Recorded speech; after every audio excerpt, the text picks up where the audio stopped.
अल्लाह के रसूल सल्लल्लाहु अलैहि वसल्लम को उस वक्त अल्लाह ने बज़रिए जिब्रील बता दिया।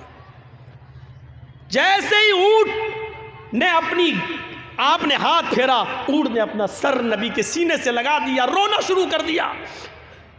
ऊँट के रोने को देखकर नबी का रोना शुरू हो गया और अल्लाह के रसूल ने पूछा, मन रब्बु हाज़ल जमल, इस ऊँट का मालिक कौन है? उधर से आवाज़ आती है उस अंसारी से, अंसारी ने, अल्लाह के रसूल ये ऊँट मेरा है। आपने कहा इधर आओ। जी कहिए अल्लाह के रसूल, क्या बात?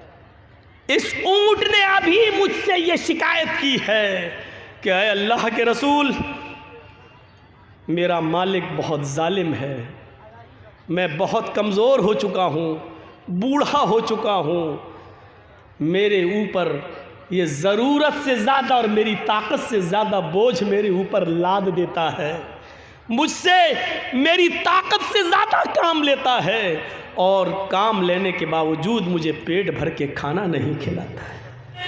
हाँ, आरएसएस के गुंडों कहते रहो जो तुम्हें कहना है, बीजेपी के क्रिमिनल लोगों कहो तुम्हें जो कुछ कहना है, अगर तुम अपनी ज़बान में आज़ाद हो तो मैं भी अपनी ज़बान में आज़ाद हूँ। तुम कितना भी दहशतगर्दी का इल्ज़ाम लगाओ हमारे ऊपर, हम आज भी कहते हैं और यकीन के साथ कहते हैं कि तुम आज सत्ता में बैठे हो तो हम मुसलमानों की देन है। अगर तुमने इतना छेड़ा ना होता, तुमने हमें इतना बदनाम न किया होता, हमारी मस्जिदों को शहीद न किया होता, हम मुसलमानों की मॉब लिंचिंग न की होती, एक कौम के साथ इतनी नफरत का सलूक अगर तुमने न किया होता तो आज तुम इख्तिदार में न होते, सत्ता में न होते।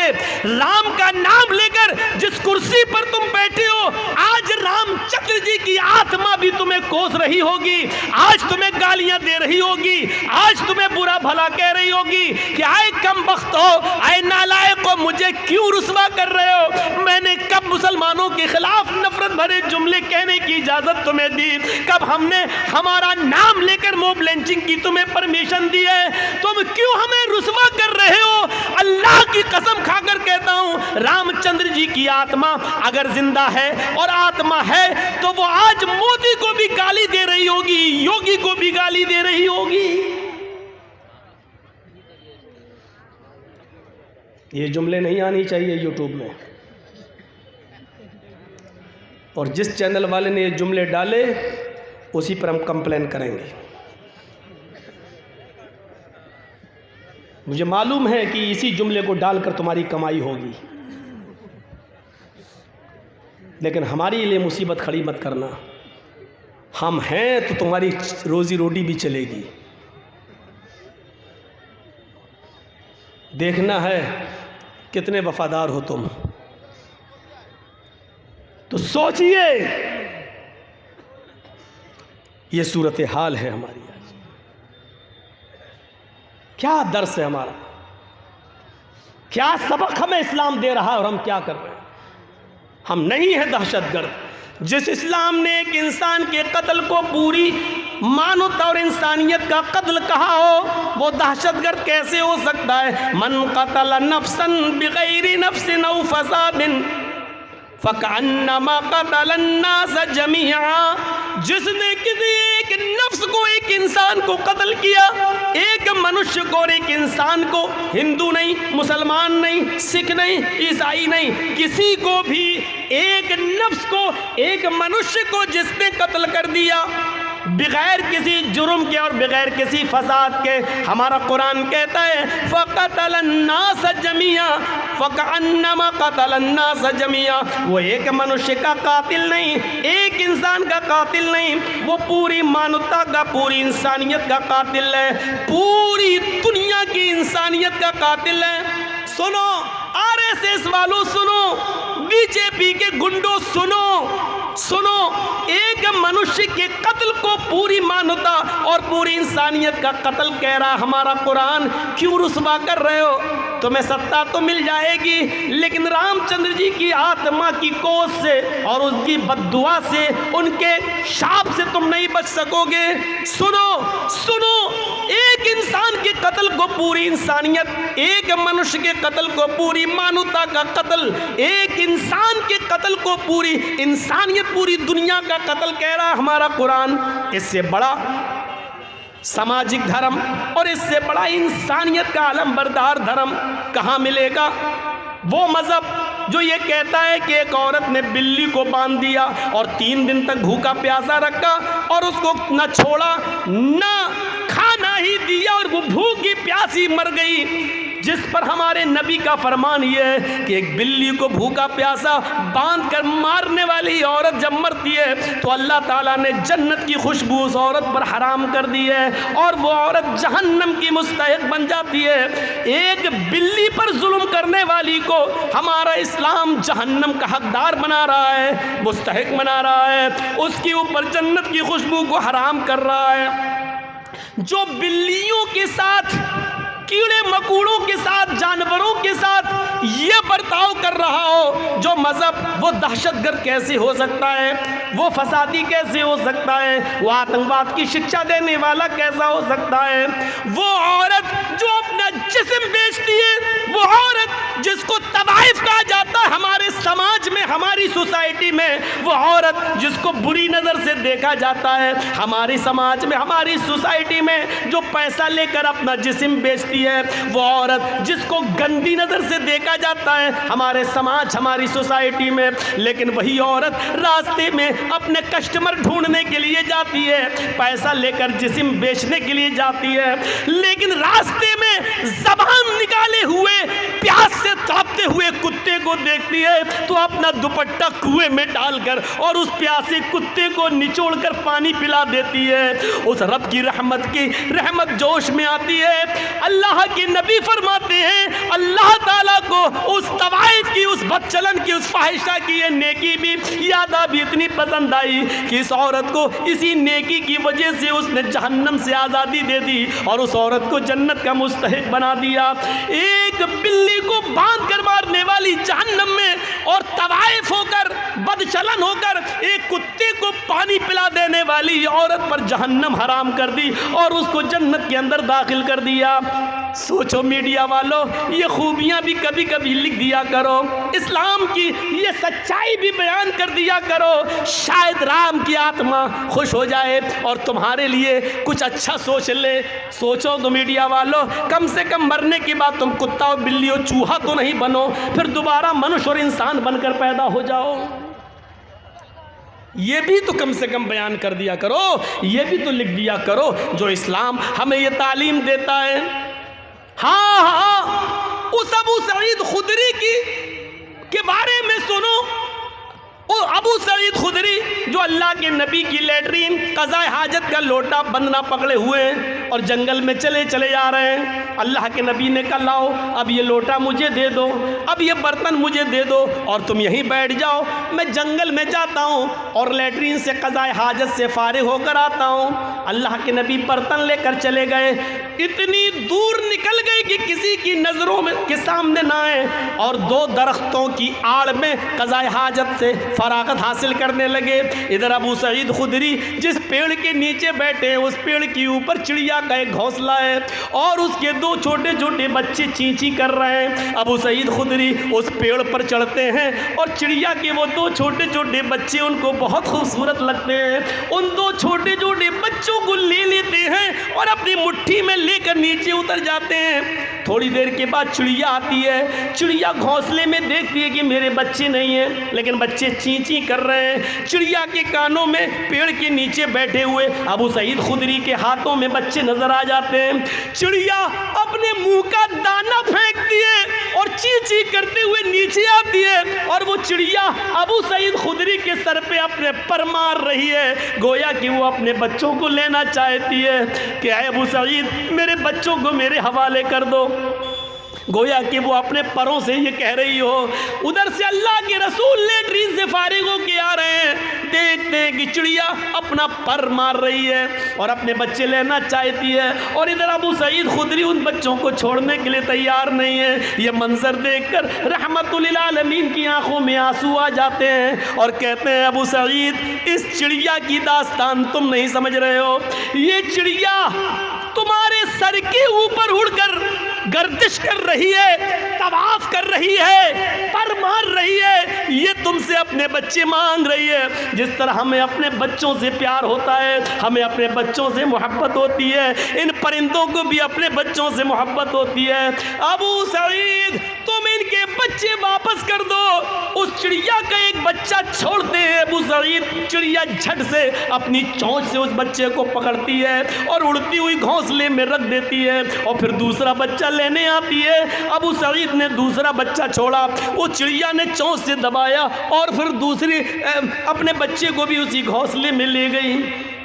अबू सईद खुदरी का बयान है, चंद दिनों के बाद मैंने सोचा कि चलें उसी जगह पे चलें, कुछ दाना लेकर, चिड़िया जो खाती है वो दाना लेकर चलें और घोंसले में डाल दें। लेकिन 2-3 दिन के बाद जब अबू सईद खुदरी अपने पास से कुछ दाना लेकर, चिड़िया के खाने की ग़िज़ा लेकर जब गए तो क्या देखते हैं, अब उस जगह पर चिड़िया नहीं है, उसका घोंसला भी नहीं है, उसके बच्चे भी नहीं है। यानी उन बच्चों की माँ चिड़िया ने सोचा कि इस जगह पर हमारे बच्चे सेफ नहीं है, किसी ने देख लिया है, ये कहीं ले ना जाए, तो वो चिड़िया अपने बच्चों को लेकर किसी सुरक्षित स्थान पे चली गई। मेरे नबी जनाब मोहम्मद रसूलुल्लाह सल्लल्लाहु अलैहि वसल्लम उन छोटे छोटे चिड़ियों के बच्चों की माँ पर जुल्म नहीं कर सके और उन बच्चों को वापस करवा दिया। जिस इस्लाम की तालीम ये रही हो, वो बेकसूरों को मारने की इजाज़त कैसे देगा, वो दहशतगर्दी की इजाज़त कैसे देगा, वो किसी को कत्ल करने की इजाज़त कैसे देगा। झूठे हो आरएसएस वालों, झूठे हो बीजेपी के गुंडों जो इस्लाम को तुम बदनाम कर रहे हो, और झूठे हो आए मीडिया वालों जो तुम सरकारी हड्डियों पर पलकर और इस तरीके की खुराफातें बयान कर रहे हो। झूठे हो तुम, झूठे हो तुम, अपने दावे में झूठे हो। तुम्हें परमेश्वर ही निपटेगा, तुम्हें तुम्हारे राम ही निपटेंगे, तुम अपने धर्म के मुताबिक तुम सच्ची सच्ची सजा पाओगे। अगर तुम सच्चे हो तो मनुष्य बनोगे, और झूठे हो तो इंतजार करो कि मरने के बाद कुत्ता बिल्ली चूहा बंदर न बना दिए जाओ। यह सूरत हाल हमारी। हम अपने मुआशरे में नजर डालें। अल्लाह के रसूल सल्लल्लाहु अलैहि वसल्लम एक अंसारी के बाग में चले जाते हैं, भूखे, आपके साथ आपके सहाबा भी हैं। उस अंसारी ने जल्दी से खजूर पेश कर दिए और अल्लाह के नबी को बिठा दिया। अल्लाह के नबी खजूर उठाते हैं, एक खजूर अपने मुंह तक ले जाते हैं, अभी खाते नहीं हैं, खजूर का टुकड़ा है, मुंह तक ले जाते हैं कि अचानक नज़र पड़ती है एक ऊंट अपना सर नीचे किए हुए डाले हुए है। उसी बाग में एक ऊंट अपना सर नीचे किए हुए डाले है। अल्लाह के रसूल ने खजूर रख दिया और उस ऊंट के पास चले गए। जैसे ही उस ऊंट के सर पे अपना हाथ फेरा, होता है आप लोग अपने कुर्बानी के जानवरों पर हाथ फेरते हैं प्यार में, अल्लाह के रसूल ने जैसे ही उस ऊंट के सर पे अपना हाथ फेरा, उस ऊंट ने अपनी लंबी गर्दन अल्लाह के रसूल के सीने से लगा दी और उस ऊंट के आंखों से आंसू बह पड़े। जितनी ताकत तुम इस ऊंट के ऊपर रखते हो, अल्लाह रब्बुल आलमीन उससे कहीं ज़्यादा ताकत तुम्हारे ऊपर रखता है। डरो अल्लाह से। हाय हाय हाय, ऊंट की ज़बान समझने वाले हमारे आका, ऊंट की ज़बान समझने वाले हमारे नबी ये बर्दाश्त नहीं कर सके कि इस ऊंट के ऊपर उसकी ताकत से ज़्यादा सामान लादा जाए और फिर पेट भर के उसको खाना न खिलाया जाए। उस अंसारी ने कहा, अल्लाह के रसूल, इस ऊंट ने जो कुछ भी कहा एक एक लफ्ज़ सच्चा है और मैं वादा करता हूँ कि आज के बाद आपको शिकायत का कोई मौका नहीं मिलेगा। आपने कहा, मैं उस वक्त तक तुम्हारे खजूर नहीं खाऊंगा जब तक कि मेरे आँखों के सामने इस ऊँट का पेट ना भर दो, उसको पूरा पेट भर के खाना ना खिला दो। हमारा वो नबी जो ऊँट की भूख बर्दाश्त न कर सके, वो गरीबों, यतीमों, मिस्कीनों, बेवाओं, पसमानदों और कमजोरों को भूखा मरते हुए कैसे देख सकता है। ये रहमत है जनाब मुहम्मद रसूलुल्लाह की, और इस्लाम की खुसूसियत है इस रहमत से सबक हासिल करो। कुरान चीख चीख कर कहता है, या अय्युहल्लज़ीना आमनू उदखुलू फिस्सिल्मि काफ़ा, आई ईमानो वालो तुम इस्लाम के अंदर पूरे के पूरे दाखिल हो जाओ। हमारे रवैये बता रहे हैं कि हम इस्लाम के अंदर पूरे के पूरे दाखिल नहीं हैं। आधा अधूरा दाखिल होने से कोई फायदा नहीं। कुरान हमसे कह रहा पूरे के पूरे दाखिल हो जाओ। हर मुसलमान गौर करे, पूरा का पूरा दाखिल है इस्लाम के अंदर। आप यहां बैठे हैं ना, सुन रहे हैं और लड़ रहे हैं कि नीचे करो मोबाइल, मौलाना नहीं दिख रहे हैं, लेकिन इसी समाज के अंदर नजर डालो। हम इसी गांव की बात कर रहे हैं जहां जलसा है। एक तरफ मौलाना की शक्ल देखने के लिए लोग बेचैन हैं, तो दूसरी तरफ हमारी समाज की और हमारी बेटियां, जलसा हो रहा है, तकरीर चल रही है, लेकिन आप इस जलसे से बाहर निकलकर उनका मंजर देख सकते हो कि कौन जलसा सुन रहा है और कौन मार्केट घूम रहा है, कौन मेला के अंदर टहल रही है और कौन जलेबी खरीद रही है और कौन चूड़ियाँ खरीद रही है।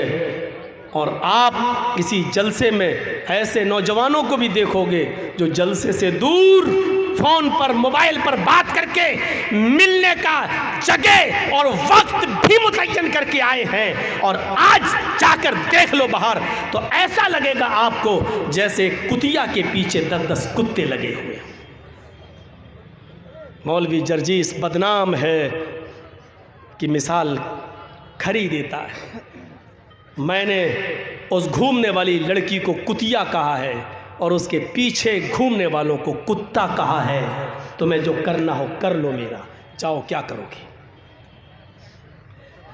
कहा है मैंने, और अपने जुमले वापस लेने के लिए मैं तैयार नहीं हूं।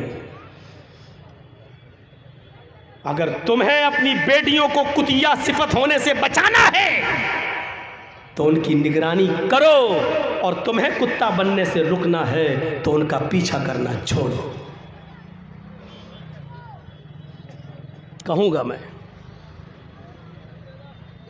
और अल्लाह की कसम अपने जुमलों पर हमें कोई पछतावा नहीं है, कोई फिक्र नहीं है कि कौन क्या सोचेगा मेरे बारे में।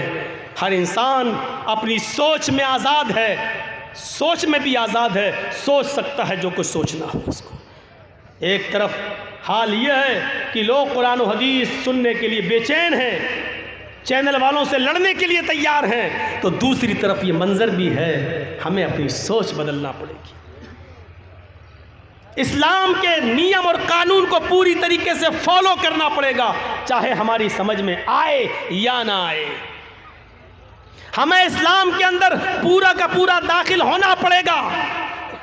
2-4 नमाजें पढ़ लेने से हम मुसलमान नहीं हैं, 2-4 रोजे रख लेने से हम मुसलमान नहीं हैं। माफ कीजिएगा, बहुत सख्त मिसाल दे रहा हूं। 2-4 इबादतें कर लेने से आप मुसलमान नहीं कहलाए जाएंगे। कल की तकरीर में कहा, आज भी कह रहा हूं, 2-4 इबादतें कर लेने से आप मुसलमान नहीं होंगे। ये खंबा है, मान लीजिए बिजली का एक पोल लगा हुआ है, मान लीजिए कोई खंबा लगा हुआ है और उसी खंबे के पास आम का एक पेड़ लगा हुआ है। सख्त